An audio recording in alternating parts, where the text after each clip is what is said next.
বন্ধুরা, দেখো এখন ওই 6:30 মতন বাজে। বাইরের পরিবেশটা কি সুন্দর, ঝিঝি করে বৃষ্টি পড়ছে।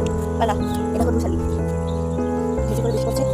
আপনি দেখে বসবেন আছে আমি দেখছি মন ভালো আর চলে চলে আসো। কি সুন্দর লাগছে, কত সকালে একটা অন্যরকমই সুন্দর পরিবেশ থাকে, তারপরে আবার বৃষ্টি পড়ছে, আলাদাই একদম। আর আজকে তো আবার রথযাত্রা, সবাইকে রথযাত্রার অনেক শুভেচ্ছা রইল। প্রতি বছরই রথের দিনকে বৃষ্টিটা হয়ই, এটা রথের সাথে বৃষ্টির একটা আলাদাই সম্পর্ক রয়েছে।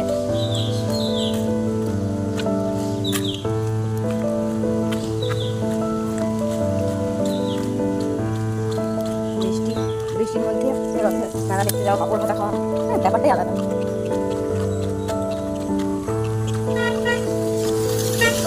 সকাল থেকে গাড়ি ঘোড়া অনেক চলছে, অন্যদিন এই টাইমে রাস্তা ফাঁকা থাকে পুরো। আজকে তো দেরি হয়ে গেছে বেরোতে, আরো তাড়াতাড়ি বেরোয় আছে। ওই ধরুন 6:30 নাগাদ বেরিয়েছি।